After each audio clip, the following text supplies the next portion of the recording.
그란 줄 모르는 산골 소녀가 있었습니다. 그런데 이 여자 재상댁 선비의 시험을 통과시키고 양반들의 입을 다물게 만들었죠. 어떻게 그게 가능했을까요? 비밀은 단 한 가지였습니다. 안녕하세요. 은빛 이야기입니다. 오늘도 귀 우려주셔서 감사합니다. 그럼 오늘 이야기를 지금 바로 시작합니다. 제 이름은 연아입니다. 강원도 깊은 산골, 사람 발길 닿지 않는 곳에서 태어났죠.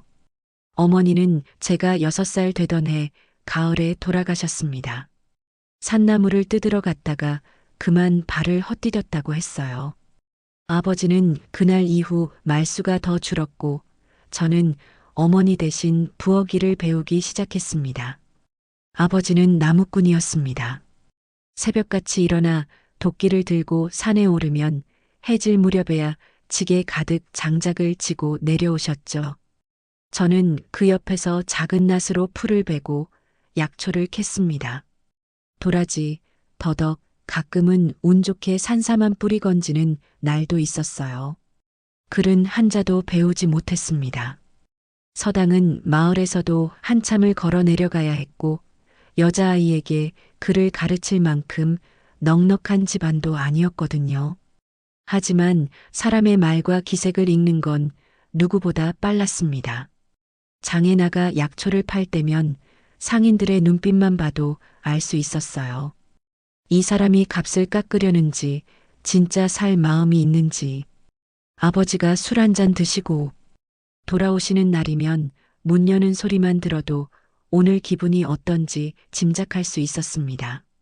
산에서는 짐승의 울음소리로 날씨를 예측했습니다. 까치가 아침부터 시끄럽게 울면 손님이 올 거라는 걸 알았고 멧돼지가 계곡 가까이 내려오면 곧 큰 비가 온다는 것도 알았죠. 그렇게 15해를 살았습니다. 산은 높고 험했지만 그 안에서 저는 제 방식대로 세상을 배웠어요. 글자는 몰라도 사람은 읽을 수 있었고 책은 펼쳐보지 못해도 자연에 잊히는 몸으로 깨쳤습니다. 그런데 그해 봄 뜻밖의 일이 생겼습니다. 장에 약초를 팔러 갔다가 한양에서 온 양반 나리를 만나게 된 거예요. 비단 도포를 입은 그 사람은 제게 묘한 눈빛을 보냈습니다. 그때는 몰랐죠. 그 만남이 제 인생을 송두리째 바꿀 거라는 걸요. 아버지는 그날 저녁 처음으로 제 손을 꼭 잡았습니다. 거칠고 굳은 살 박힌 손이 미세하게 떨리고 있었어요. 큰 장터에 나선 건 그날이 처음이었습니다. 아버지는 몸이 좋지 않아 집에 누워 계셨고 약초를 팔아야 쌀을 살 수 있었거든요.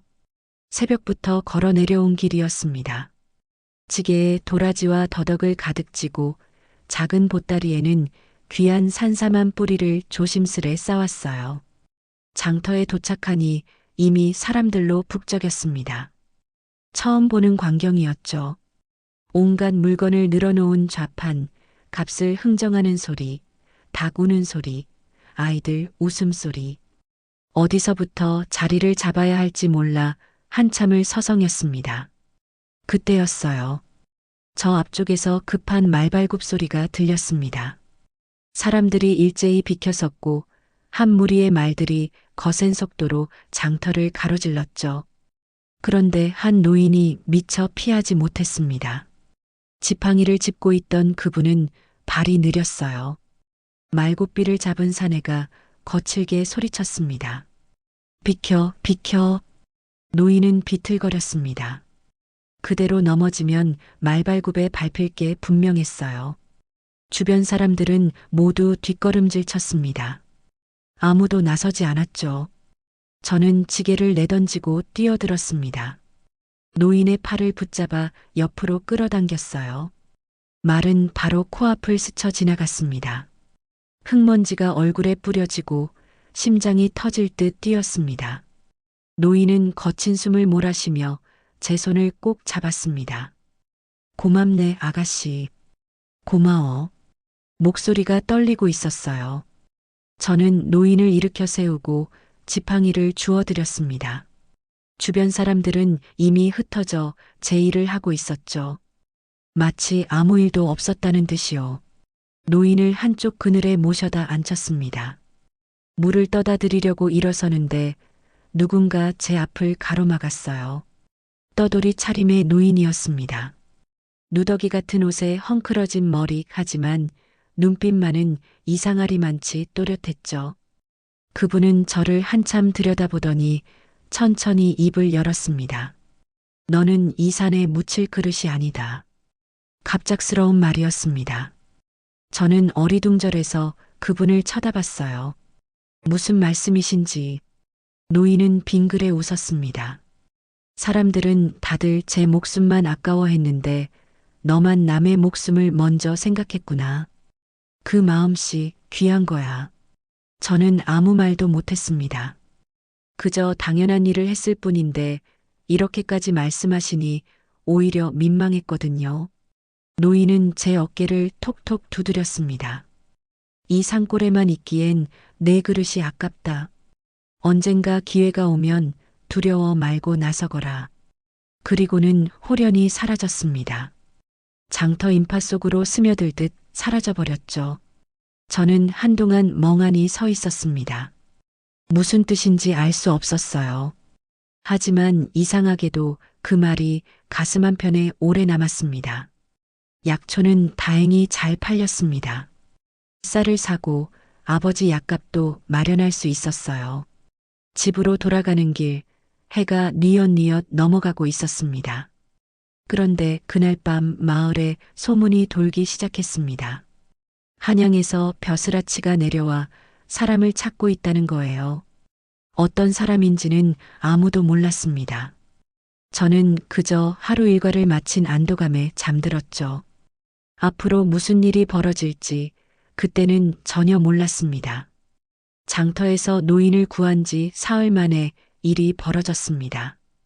그때 도와드렸던 노인이 다시 찾아오신 거예요. 손에는 봉투 하나를 들고 계셨죠. 이걸 한양 재상댁에 가져가거라. 내 친구 되는 분이 그 집 안주인이시다. 추천서였습니다. 저는 얼떨떨했어요. 한양이라니 상상도 못한 일이었거든요. 저 같은 사람이 어찌. 노인은 웃으며 말했습니다. 내 마음씨면 충분하다. 가서 잘해보거라. 아버지는 반대하지 않았습니다. 오히려 제 손을 잡고 고개를 끄덕이셨어요. 산골에만 묶어둘 자식이 아니라는 걸 아버지도 아셨던 것 같습니다. 한양까지는 사흘을 걸었습니다. 재상댁은 제가 상상했던 것보다 훨씬 컸어요. 대문만 해도 우리 집 두 채는 될 법했죠. 떨리는 손으로 추천서를 내밀자 문지기가 안으로 들여보냈습니다. 부엌 하녀로 들어간 첫날부터 따가운 시선을 느꼈습니다. 다른 하녀들은 하나같이 글을 읽을 줄 알았고 집안 규범도 훤히 꿰고 있었어요. 저만 유일하게 산골 출신이었죠. 이것도 모르세요? 이 집에서 몇 년을 있었는데 나이 지긋한 박 마님이 쏘아붙였습니다. 저는 그저 고개를 숙였어요. 죄송합니다. 배우겠습니다. 하지만 무시는 계속됐습니다. 일부러 어려운 심부름을 시키거나 물건을 잘못된 곳에 두었다고 나무랐죠. 어느 날은 젊은 하녀 춘심이가 제 앞에서 코웃음을 쳤습니다. 글도 모르는 게 이런 양반댁에 어떻게 들어왔는지 모르겠네요. 저는 참았습니다. 화를 내봤자 달라질 건 없었으니까요. 대신 일을 배웠습니다. 부엌일 청소, 빨래, 누가 시키지 않아도 먼저 찾아서 했어요. 그러던 어느 날이었습니다. 박마님과 춘심이가 부엌에서 다투는 소리가 들렸어요. 춘심이가 양념을 잘못 넣었는데 박마님이 그걸 트집 잡은 거였죠. 내가 몇 번을 말했어. 소금은 손가락 3마디, 간장은 2숟가락이라고. 제가 그렇게 했는데요. 마님께서 잘못 보신 거 아니에요? 둘 다 물러서지 않았습니다. 목소리는 점점 높아졌고 분위기는 험악해졌어요. 다른 하녀들은 슬그머니 자리를 피했죠. 저는 조용히 다가갔습니다. 그리고 박마님께 말했어요. 마님, 제가 아까 부엌에 들어올 때 봤는데요. 간장 항아리 뚜껑이 열려 있었습니다. 아무래도 물기가 들어간 것 같아요. 그래서 간이 평소보다 싱거운 게 아닐까요? 박마님의 표정이 굳었습니다. 춘심이도 저를 쳐다봤어요. 저는 말을 이었습니다. 춘심이는 평소대로 했을 겁니다. 다만 재료가 달랐던 거죠. 제가 새 간장을 가져오겠습니다. 박마님은 잠시 말이 없었습니다. 그러더니 한숨을 쉬며 고개를 끄덕였어요. 그래, 그럴 수도 있지. 춘심아, 미안하다.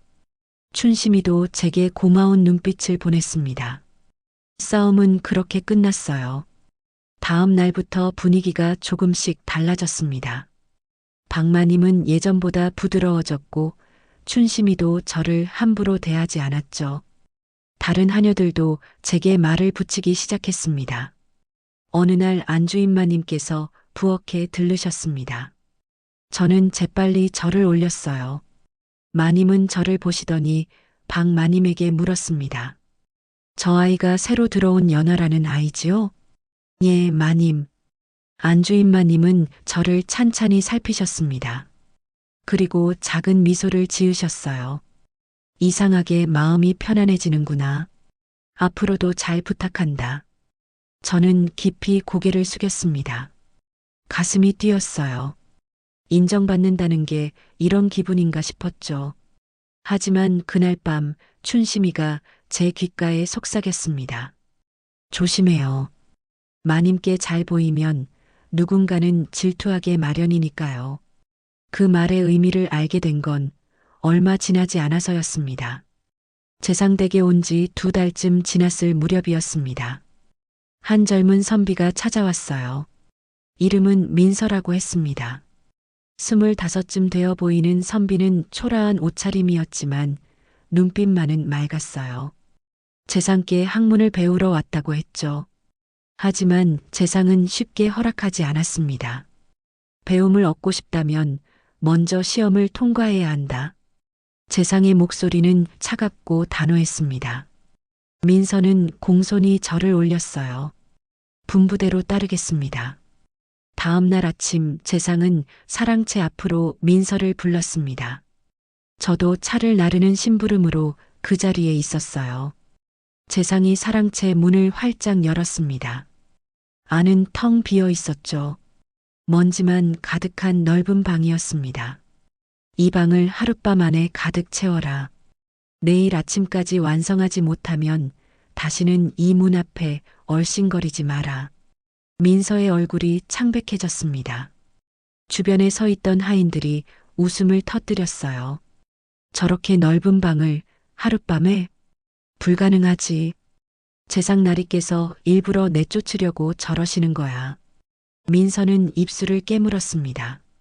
하지만 아무 말도 하지 못했어요. 재상은 이미 돌아서서 안채로 들어가셨죠. 저녁이 되었습니다. 민서는 사랑채 앞에 앉아 망연자실한 표정이었어요. 손에 붓을 쥐고 있었지만 종이에는 아무것도 쓰지 못하고 있었습니다. 저는 차를 들고 조용히 다가갔습니다. 선비님, 차 한 잔 드시겠습니까? 민서가 고개를 들었습니다. 눈가가 붉어져 있었어요.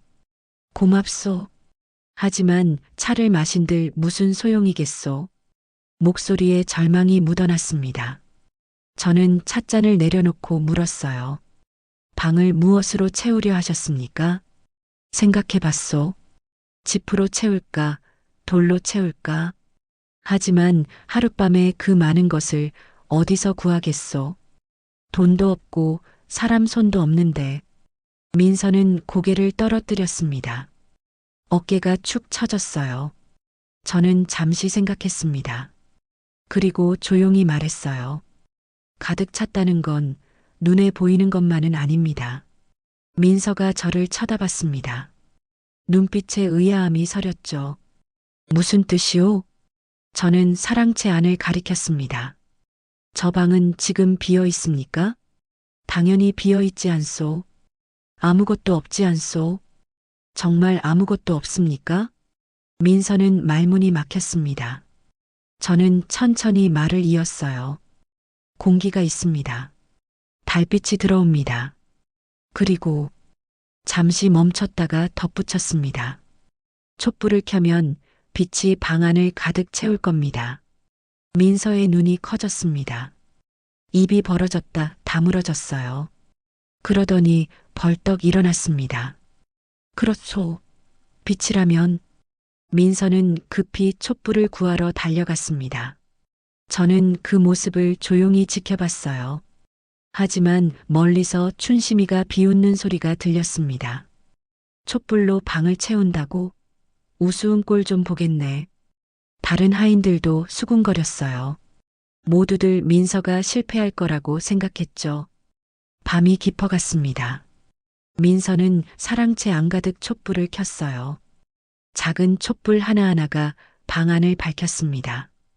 빛은 벽에 반사되어 더욱 환해졌죠. 저는 멀찌감치 서서 그 장면을 바라봤습니다. 어둠 속에서 사랑채만 환하게 빛나고 있었어요. 새벽이 되었습니다. 재상께서 사랑채로 오셨어요. 문을 여는 순간 재상의 눈빛이 달라졌습니다. 방 안은 촛불로 가득 차 있었습니다. 빛이 모든 구석을 채우고 있었죠. 민서는 그 한가운데 단정히 앉아 있었어요. 재상은 한참을 말없이 서 계셨습니다.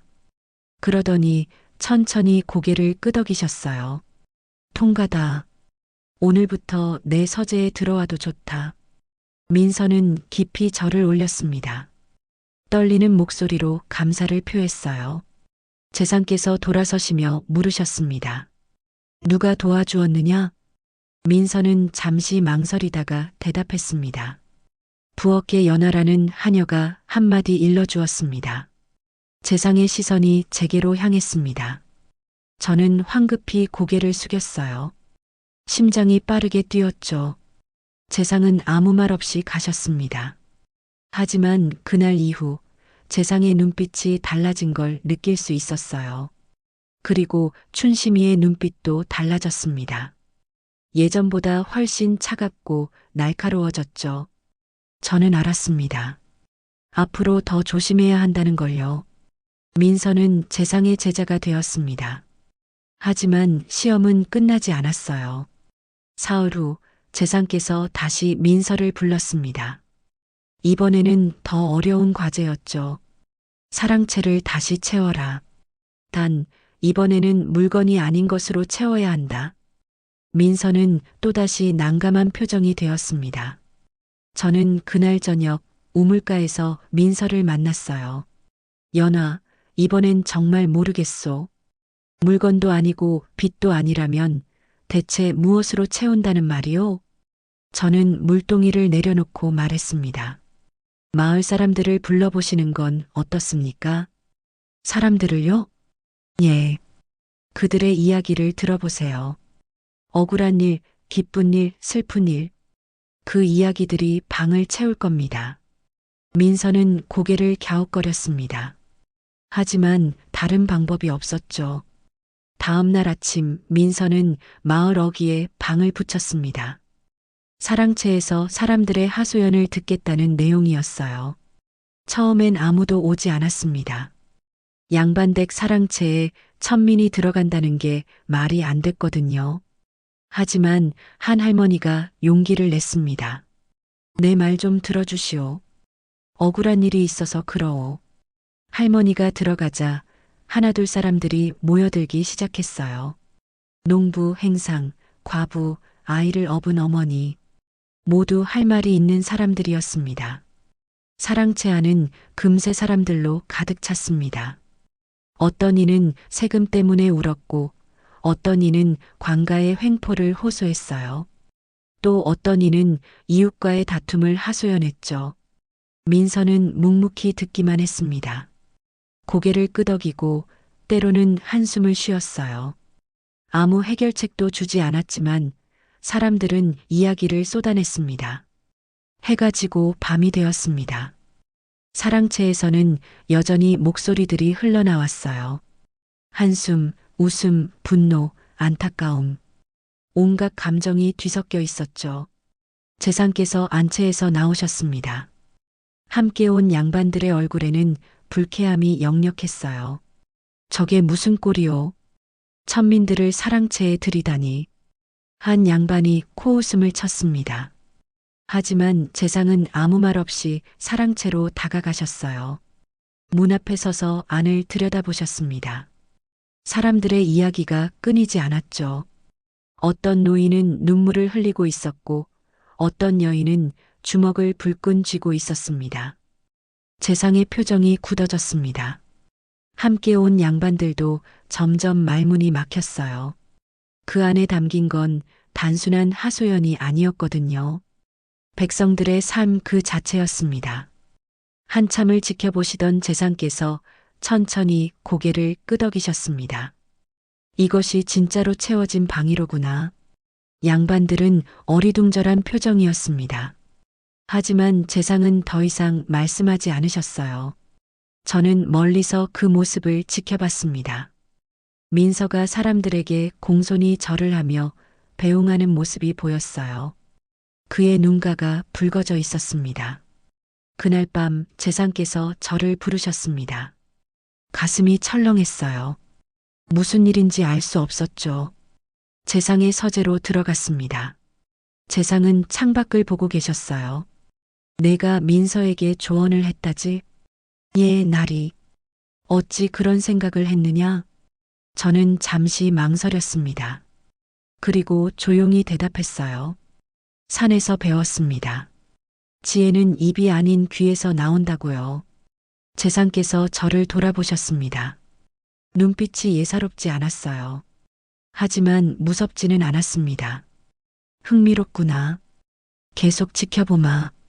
저는 물러나왔습니다. 복도를 걸으며 가슴을 쓸어내렸죠. 앞으로 무슨 일이 벌어질지 저도 알 수 없었습니다. 민서의 두 번째 시험 통과 후 집안 분위기가 이상해졌습니다. 재상의 딸 소적께서 안주인마님과 자주 속닥거렸어요. 그 시선이 제게로 향할 때가 많았죠. 사흘째 되던 날 안채로 호출을 받았습니다. 안주인마님과 소적께서 나란히 앉아 계셨어요. 표정이 차가웠습니다. 소적께서 먼저 입을 여셨습니다. 연아, 내가 민서 선비에게 시험 답을 일러주었다지? 답을 알려드린 건 아닙니다. 다만 무엇이냐? 천한 계집이 감히 선비의 일에 끼어들다니. 목소리가 날카로웠습니다. 안주인마님도 거들었어요. 우리도 소문을 들었다. 내가 민서를 꿰어 시험을 조작했다고. 가슴이 철렁했습니다. 조작이라니 그런 적 없었거든요. 아닙니다, 마님. 저는 그저 무엇이냐? 내 주제를 모르고 설쳤구나. 소저의 얼굴이 붉어졌습니다. 분노가 서려 있었어요. 저는 고개를 숙였습니다. 변명해봤자 소용없다는 걸 알았죠. 이미 마음속으로 정해놓은 판단이었으니까요. 내가 무슨 공을 세웠다고 이 집안에서 주목받으려 하느냐? 부엌하녀 주제에. 안주인마님의 말이 이어졌습니다. 저는 입술을 깨물었어요. 아무 말도 하지 않았습니다. 한참을 꾸준히 이어졌습니다. 교만하다, 분수를 모른다, 선비를 유혹했다. 온갖 말들이 쏟아졌죠. 마침내 말할 기회가 왔을 때 저는 조용히 말했습니다. 저는 다만 듣는 자리를 만들었을 뿐입니다. 소저가 코웃음을 쳤습니다. 듣는 자리? 그게 무슨 공이 된다고? 공이 되려고 한 게 아닙니다.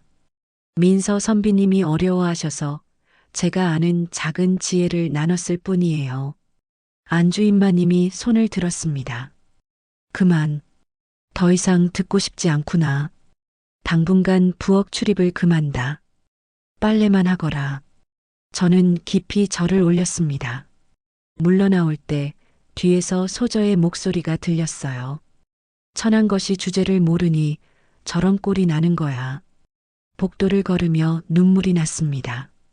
하지만 흘리지 않았어요. 이런 일쯤은 견딜 수 있었으니까요. 그날 저녁 재상께서 집안 식구들을 모두 모으셨습니다. 안주인마님, 소저, 하인들까지 모두 사랑채 앞들에 모였죠. 재상께서 민서를 불러 세우셨습니다. 그리고 말씀하셨어요. 마지막 시험이다. 이 시험을 통과하면 너를 내 진짜 제자로 삼겠다. 민서는 공손히 절을 올렸습니다. 분부대로 따르겠습니다. 재상께서 저를 가리키셨습니다. 모두의 시선이 제게로 쏠렸어요. 저 하녀가 내게 도움을 주었다는 소문이 파다하다. 사실이냐? 민서는 잠시 망설였습니다. 그러다 고개를 끄덕였어요. 그렇습니다, 나리. 소저가 작게 웃었습니다. 안주인마님도 만족스러운 표정이었죠.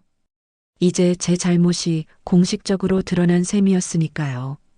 하지만 재상의 다음 말은 뜻밖이었습니다. 좋다. 그렇다면 마지막 시험은 이것이다. 재상께서 저를 똑바로 보셨습니다. 연아, 내가 민서에게 일러준 그 지혜가 어디서 나온 것인지 밝혀라. 만약 진실이 아니라면 너는 이 집에서 쫓겨날 것이다. 순간 숨이 멎는 것 같았습니다. 집안 사람들의 표정이 일제히 굳어졌어요. 소저는 의아한 얼굴이었고 안주인마님은 미간을 찌푸리셨죠. 재상께서 덧붙이셨습니다. 하지만 진실이라면 민서는 통과다. 그리고 연화, 너도 벌을 면한다. 저는 떨리는 목소리로 대답했습니다. 말씀드리겠습니다, 나리. 모두가 숨을 죽였습니다. 이제 제 차례였어요. 진실을 말할 수 있는 유일한 기회였죠. 저는 깊이 숨을 들이마셨습니다. 그리고 천천히 말을 시작했어요. 제가 민서 선비님께 드린 말은 산에서 배운 것입니다. 아버지는 나무꾼이셨지만 말씀이 적으셨어요. 대신 귀로 듣는 법을 가르쳐 주셨죠. 재상께서 고개를 끄덕이셨습니다. 저는 말을 이었어요. 산에서는 새소리를 들으면 날씨를 알 수 있습니다. 바람 소리를 들으면 비가 올지 알 수 있죠. 짐승의 발자국 소리를 들으면 위험을 피할 수 있고요.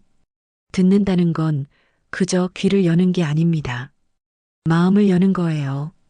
소저가 비웃는 듯 입꼬리를 올렸습니다. 하지만 재상께서 손을 들어 제지하셨어요. 계속하거라. 이 집에 와서도 마찬가지였습니다. 하녀들의 목소리, 마님들의 한숨, 선비님의 고민. 다 들렸어요. 그래서 제가 할 수 있는 작은 말을 건넸을 뿐입니다. 재상께서 한참을 저를 들여다보셨습니다. 그러다 입을 여셨어요. 좋다. 그렇다면 마지막 질문이다. 목소리가 더욱 낮아졌습니다. 모두가 긴장한 표정이었죠. 내가 이 집에서 사라져도 이 집이 더 나아질 수 있겠느냐? 순간 모두가 숨을 죽였습니다. 잔인한 질문이었어요. 저는 고개를 숙였습니다. 그건 제가 답할 수 없습니다, 나리. 그럼 누가 답하겠느냐?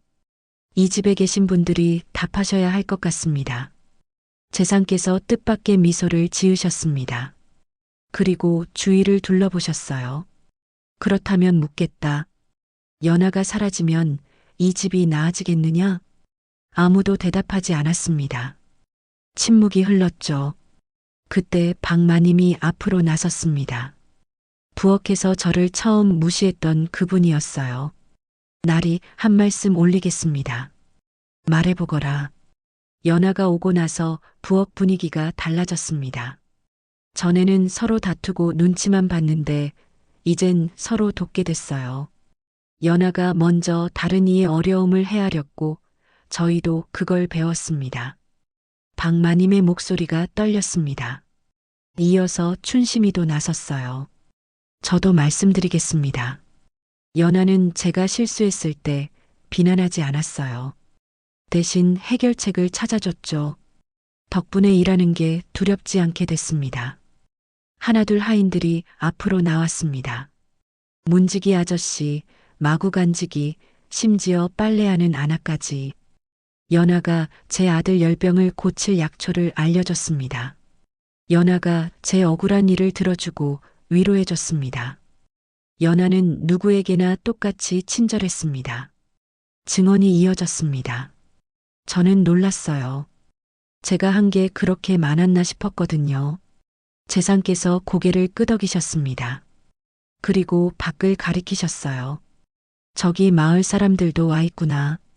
대문 밖에 몇몇 사람들이 서 있었습니다. 민서 선비님이 불렀던 그 사람들이었어요. 한 할머니가 절을 올리며 말했습니다. 날이 연하 덕분에 제 이야기를 처음으로 들어준 사람이 생겼습니다. 그것만으로도 한이 풀렸어요. 행상 아저씨도 거들었습니다. 연하가 민서 선비님께 저희를 소개해줬습니다. 덕분에 억울한 일을 털어놓을 수 있었죠. 재상께서 한참을 말없이 서 계셨습니다. 그러다 천천히 고개를 돌려 소절을 보셨어요.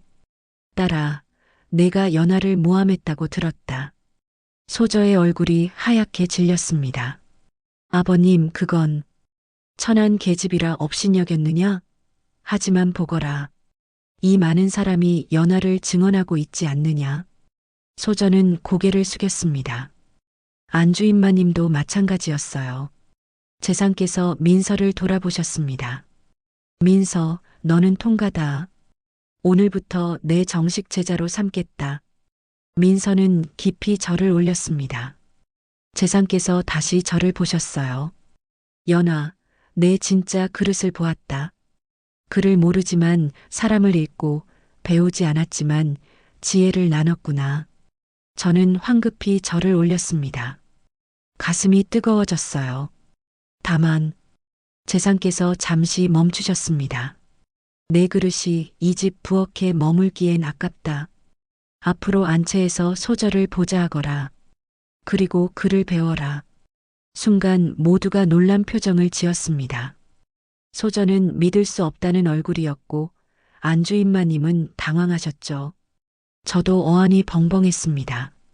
날이 저 같은 천한 몸이 어찌 천하고 귀함은 태어남이 아니라 됨됨이로 정해지는 법이다. 내 됨됨이를 오늘 똑똑히 보았다. 재상께서 등을 돌리시며 마지막 말씀을 하셨어요. 민서, 연하에게 글을 가르쳐 주거라. 이것이 내 첫 번째 임무다. 그렇게 그날은 끝났습니다. 하지만 제 인생은 이제 막 시작되는 것 같았어요. 그날 이후 제 삶은 완전히 달라졌습니다. 재상께서 직접 노비 문서를 가져오셨어요. 연하, 이것을 보거라. 문서에는 제 이름이 적혀 있었습니다. 하녀 연하. 재상께서 붓을 들어 그 이름에 선을 그으셨죠. 오늘부터 너는 자유인이다. 손이 떨렸습니다. 자유인. 평생 꿈꾸지도 못했던 신분이었어요. 양녀로 삼지는 않겠다. 그건 내가 원하는 게 아닐 테니까. 재상께서 옳게 보셨습니다. 저는 누군가의 딸이 되고 싶지 않았어요. 그저 제 이름으로 살고 싶었죠. 고맙습니다, 날이. 저는 깊이 절을 올렸습니다. 눈물이 났지만 참았어요. 민서 선비님은 매일 저를 찾아왔습니다. 글을 가르치기 위해서였죠. 처음엔 천자문부터 시작했어요. 하늘 천, 땅지. 손에 붓을 쥐는 것조차 어색했습니다. 하지만 배우는 건 즐거웠어요. 글자 하나하나가 새로운 세상을 열어주는 것 같았죠. 석 달이 지나자 간단한 편지를 읽을 수 있게 됐습니다. 반년이 지나자 책을 펼쳐볼 수 있었어요. 1년이 지나자 시를 이해하기 시작했죠. 민서 선비님은 제게 종종 물었습니다. 연하, 글을 배우니 어떠하오? 세상이 넓어지는 것 같습니다. 그렇소. 글은 세상을 읽는 또 다른 눈이요. 우리는 자연스럽게 가까워졌습니다. 스승과 제자로 때로는 친구처럼 대화를 나눴어요. 3년이 흘렀습니다. 민서 선비님은 과거에 급제했어요. 재상께서 직접 축하해 주셨죠. 훌륭하다, 민서. 이제 조정으로 나아가거라. 민서 선비님은 한양으로 가기 전날 저를 찾아왔습니다. 뜰 한쪽 정자에서 차를 마시며 이야기를 나눴어요. 연아, 나와 함께 가지 않겠소? 저는 찻잔을 내려놓았습니다. 어떤 의미로 말씀하시는 건가요? 아내로 맞이하고 싶소. 가슴이 뛰었습니다. 하지만 저는 고개를 저었어요. 선비님, 저는 선비님의 아내가 되고 싶지 않습니다. 민서 선비님의 얼굴이 굳어졌습니다. 저는 천천히 말을 이었어요. 저는 선비님의 조언자이자 동반자로 남고 싶습니다. 아내가 되면 집안에 갇히게 되겠죠. 하지만 조언자로 남으면 선비님이 힘들 때 언제든 찾아올 수 있을 겁니다. 민서 선비님은 한참을 말이 없었습니다. 그러다 빙그레 웃었어요. 역시 연하답소. 좋소. 그렇게 하겠소. 그렇게 우리는 새로운 관계를 맺었습니다. 부부도 아니고 남남도 아닌 서로를 믿고 의지하는 동반자로요. 민서 선비님은 조정에 나아가 훌륭한 관리가 되었습니다. 백성의 목소리를 듣는 관리로 이름을 날렸죠. 어려운 결정을 앞두고는 늘 저를 찾아왔어요. 연아, 이 문제를 어찌 풀면 좋겠소? 저는 제 방식대로 조언했습니다. 화려한 말은 아니었지만 사람의 마음을 헤아리는 말이었죠. 세월이 흘러 머리에 흰머리가 섞였을 때 민서 선비님이 말했습니다. 연아, 당신 덕분에 여기까지 왔소. 저는 고개를 저었습니다. 아닙니다. 선비님이 듣는 귀를 가지셨기에 가능한 일이었죠. 재상댁을 떠나 제 집을 얻은 날 대문에 이름을 새겼습니다. 자유인 연화의 집이라고요. 신분이 아닌 이름으로 사는 삶. 그것이 제가 원했던 전부였습니다. 그리고 그 삶을 살아낼 수 있었어요. 산골 나무꾼의 딸에서 시작해 한양 재상댁 하녀를 거쳐 마침내 제 이름을 되찾았습니다. 이 여정이 누군가에게 작은 용기가 되길 바랍니다. 세상은 신분으로 사람을 재지만 결국 남는 건 그 사람의 이름과 행적입니다. 여기까지 은빛 이야기였습니다. 오늘의 이야기가 마음의 작은 여운으로 남았기를 바랍니다. 다음 이야기에서도 조용히 진심으로 찾아뵙겠습니다. 고맙습니다. 구독과 좋아요 부탁드립니다. 감사합니다.